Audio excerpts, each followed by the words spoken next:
So thank you very much for inviting me. It's great to be able to contribute towards this brilliant consortium in some small part. And I know there's a group of great researchers involved and you're all addressing a really important or several important knowledge gaps. So thank you very much for having me first off. And second, you probably already guessed, I have to confess that there are going to be a few biases in my talk. So the first is, as suggested, it's going to be quite focused on airborne microplastics and respiratory health, and the second is that it's really focusing on particle effects, and I've bypassed chemical and mixture effects for the purpose of time. So where to begin? So throughout evolutionary history, we've been exposed to particles. Of course, there's black carbon particles and soot from volcanic ash, from black carbon from biomass burning, more recently from solid fuel burning and combustion sources. And of course, there's mineral particles in our diet. So we've been exposed to these for a long time, but what's happened recently is that the composition has changed, particularly, with advances in society and urbanization and things like that, so that we now have these anthropogenic sources too. That composition is variable depending on where you are in the world, depending on what time of year it is, even depending on what day it is. But now we've got this new type of particle that we're starting off with recognised, and that's synthetic organic polymer containing particles with or without additives, which we know as microplastics. So plastic, which I am including synthetic fibres in the definition, has been mass produced since the 50s. The first observations of microplastics were in the 70s. The term was coined in the early 2000s, and since then research has escalated, and we now recognise it's not just an aquatic issue, but it's also terrestrial and atmospheric issue too. So the contamination of air, of drinking water, of dust and food leaves no doubt for human exposure. Considering the processes through which microplastics form, which I'm sure you're all more than familiar with, there's no reason to believe that we haven't been exposed to them since we started using plastic. So if microplastics impact health, why don't we know about it already? And this is something I've been asked several times. And I think the answer is because we haven't really looked yet, as in we haven't really looked for health impacts. And that's because population level studies require very comprehensive understanding and measurements of exposure. And microplastics are notoriously challenging to measure. The methods are often low throughput. And so to link any kind of health outcomes, such as mortality and morbidity, with exposure estimates is really in its infancy. So we don't have that level of knowledge to make those connections. But what we do know is that we can at least start to investigate hazards. Now, taking a step back, we do know a little bit about exposure, and of course this is important when we consider effects, because the two are directly linked. And here I've just put together a table where I've just picked out a few of the key exposure pathways or dietary items. These studies all used an analytical technique that was capable of determining the composition of particles in their sample. And they also had quite high concentrations reported, but it really gives you a feel for the types of numbers we're talking about. So we're looking at roughly an annual intake from bottled water, shellfish, salt, air and deposition of just over 1.5 million particles per person per year.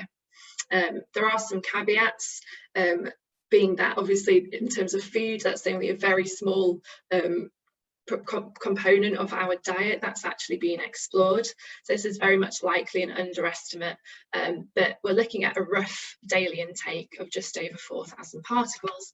And if we were to include a few other sources, and particularly synthetic tea bag exposures, such as Zaras and colleagues did in a recent review, that would bump up to the billions because of that very high exposure that's been reported. I just want to set that in context, really just to give the number, like some context in terms of particles, because obviously microplastics are now part of our particle exposure. So at least for ingestion, one of our highest particle exposures from an anthropogenic source is through the addition of titanium dioxide.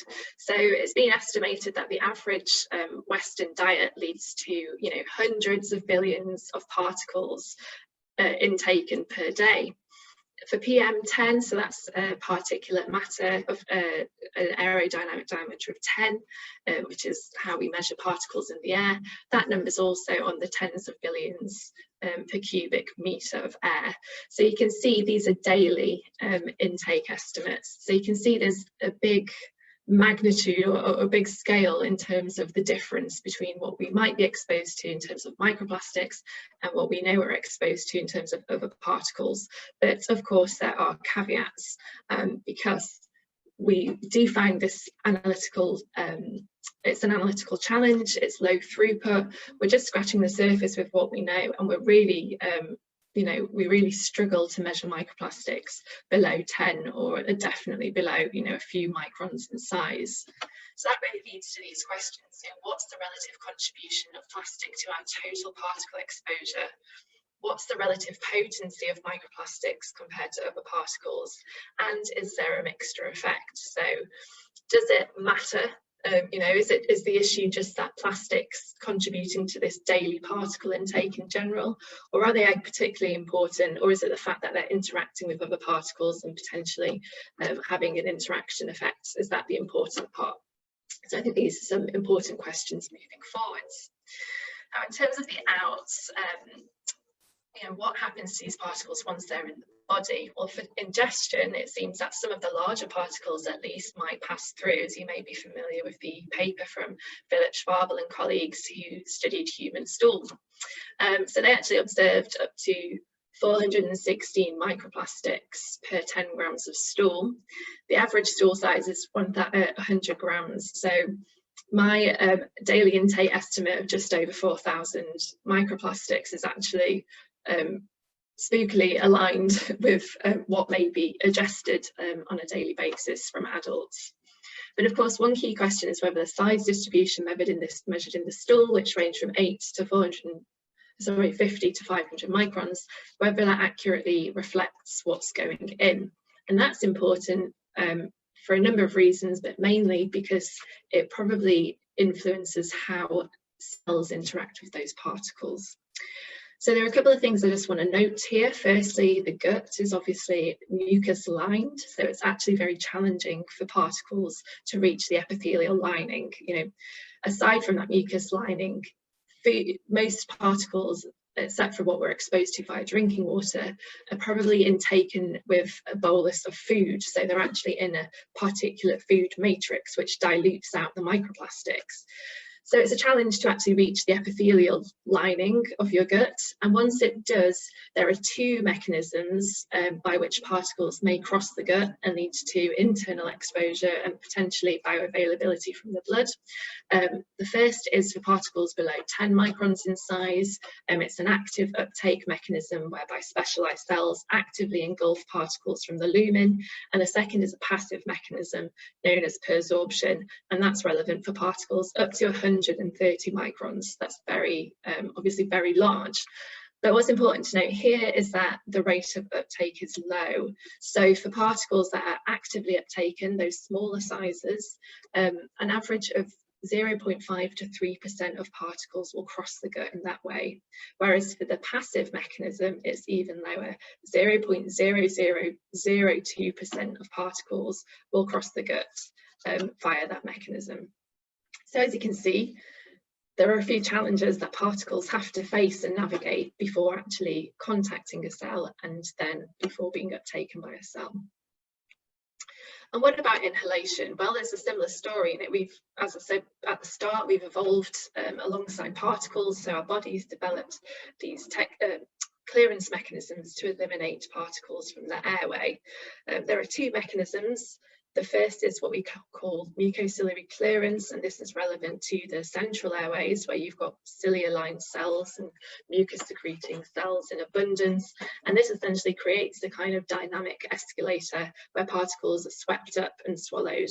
And this particular clearance mechanism is relevant for particles that have an aerodynamic size of 10 microns or below. Those that are smaller, so those that have an aerodynamic size of 2.5 microns or below, can reach further into the lung where this clearance mechanism is absent. But what we do have in that region of the lung are macrophages, so alveolar macrophages, which are there to engulf foreign particles and invading bodies.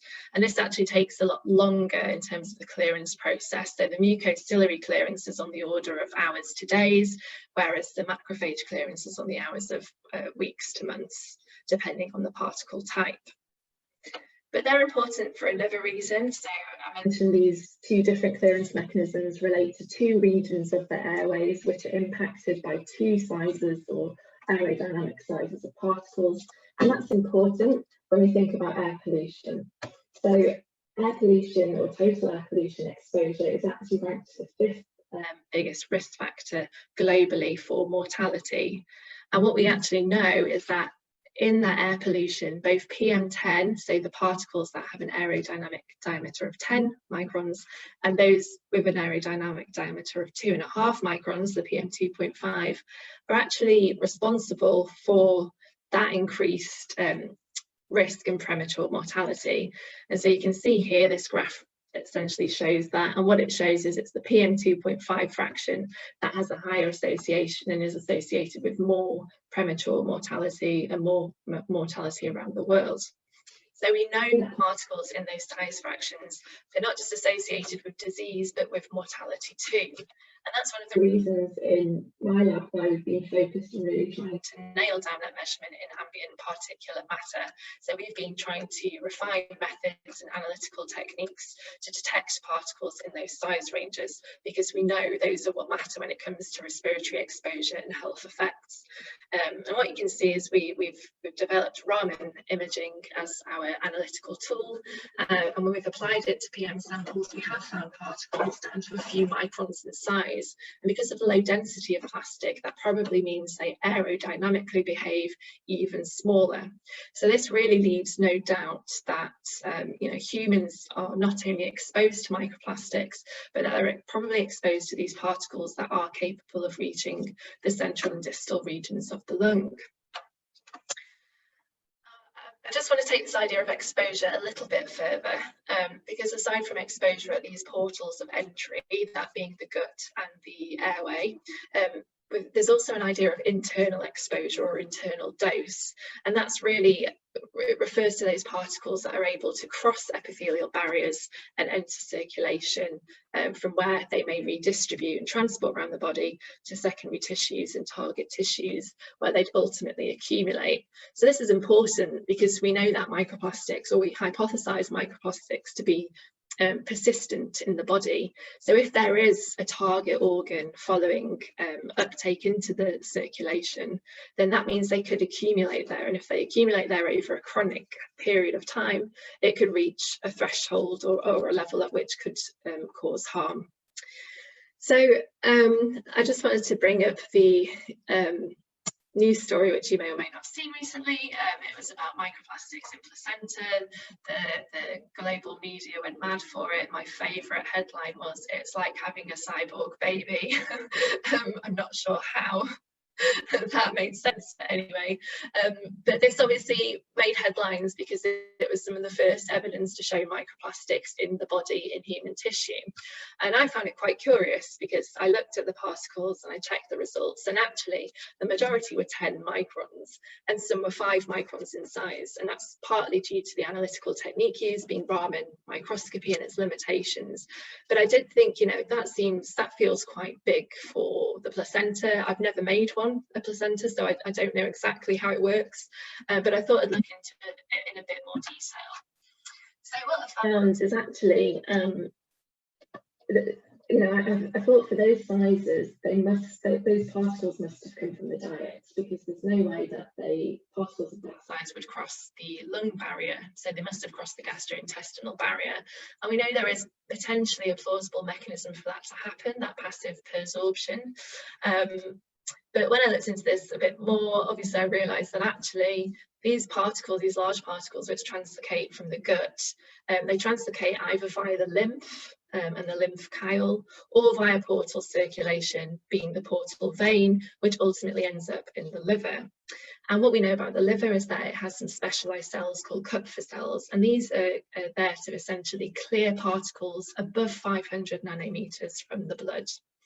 Any particles that are smaller than 500 nanometers but bigger than 200 nanometers will get caught by the spleen, and the particles that are really, really small, less than 10 nanometers, get caught by the kidney.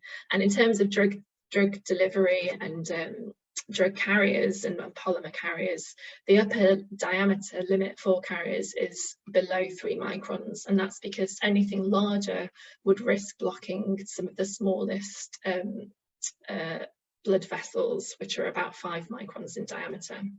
So I think the message here is that we do need to figure out where things go, where they might accumulate, what target tissues are, but I think we also need to exercise caution and make sure we're interpreting things in a meaningful way to advance the field and our understanding. But what we do know about microplastics, at least from harm, is that they could cause chronic effects in the lung. So exposure to high concentrations of respirable plastic dust in the workplace can lead to interstitial lung disease, and this is perhaps most famous for something called flock workers' lung. It's an interstitial lung disease in people who work in the nylon flocking industry. And it's essentially, it was being found, so some occupational epidemiological studies have found that if you work in this industry, in this specific population of workers at this nylon flocking plant, that they were actually at quite a large increased risk of all interstitial lung disease, but a much, much greater risk of getting idiopathic pulmonary fibrosis, and that is of course scarring of the lung tissue. And you don't want your lungs to scar because that's essentially thickening, it's remodeling, but importantly it's loss of elasticity and function, and that's when your health, and especially your respiratory health, is really impaired. In worst cases it leads to death.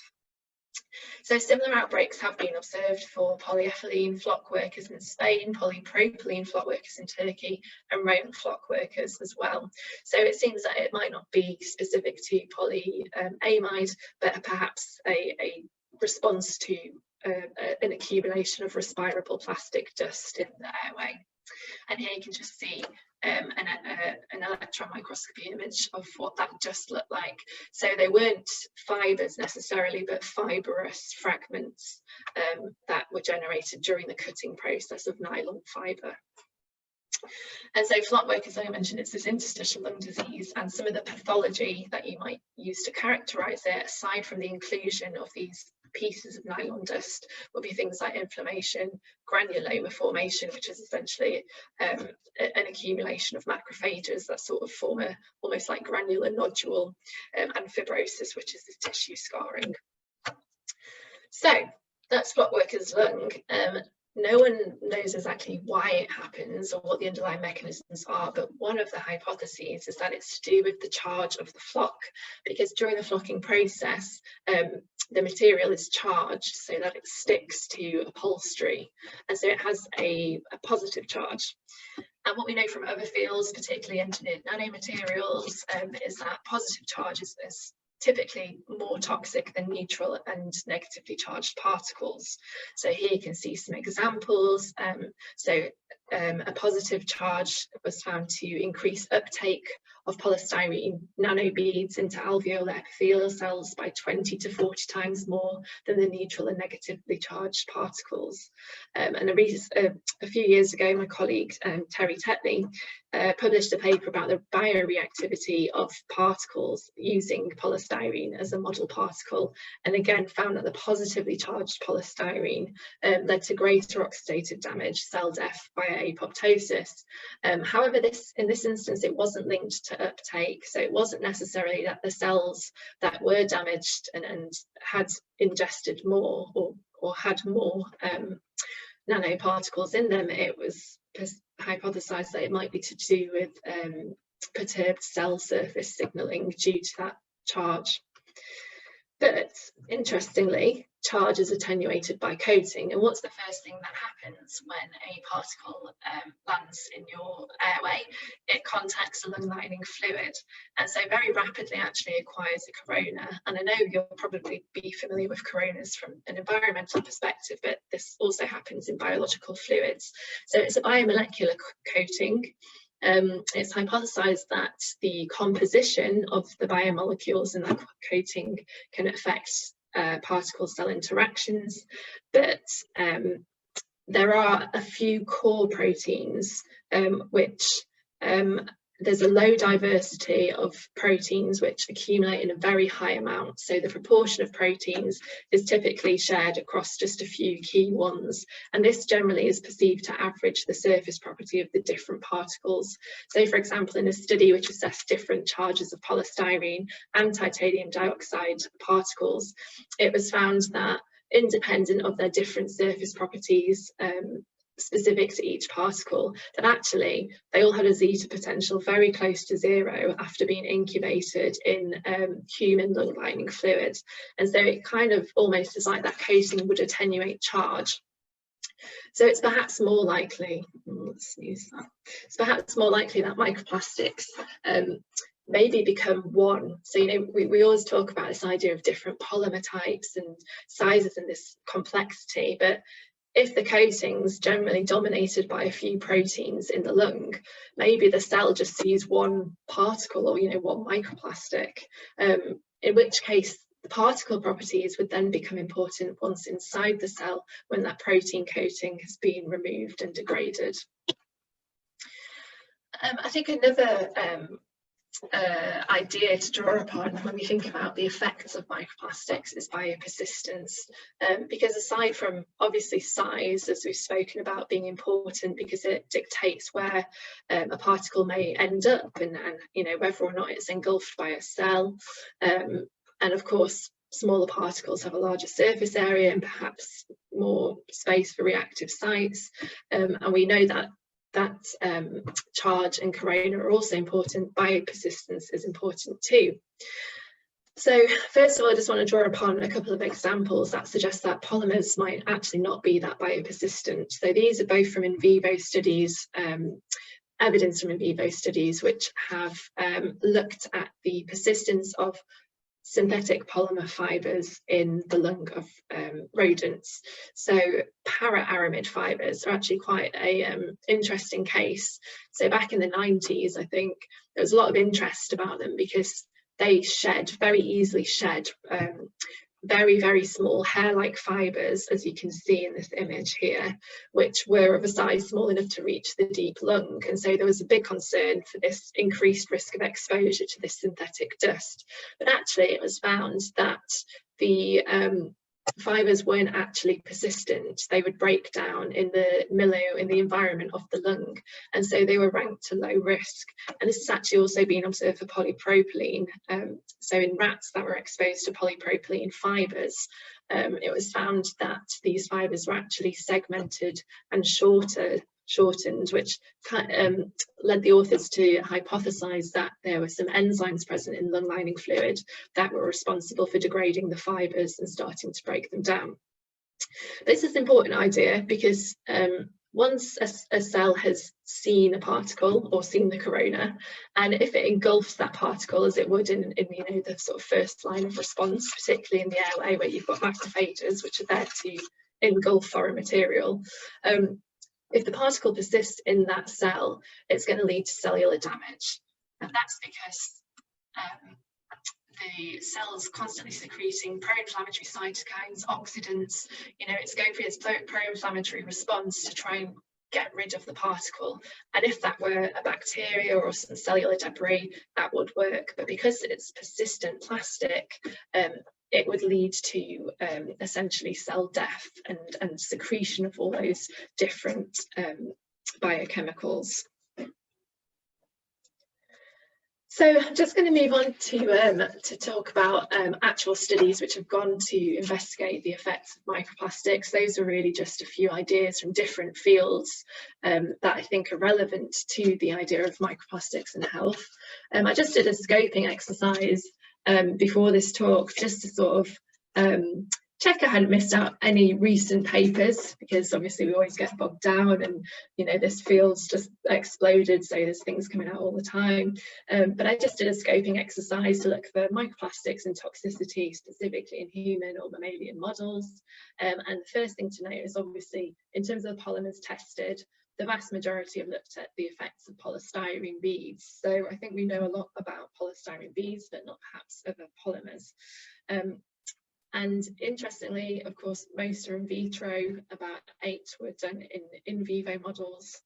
And it's important to note, sorry, I was looking between the years of 2017 to present. So of the 8 in vivo, just one focused on inhalation, and that's something that I want to present now. So this is actually a study which uses an OECD framework to test the subacute inhalation toxicity of polystyrene. So in this instance, it's nanopolystyrene with 100 nanometer diameter. Rats were exposed whole body in a chamber for 14 days. And after which organ weight, so lung weight, their serum biochemistry and their respiratory function were assessed.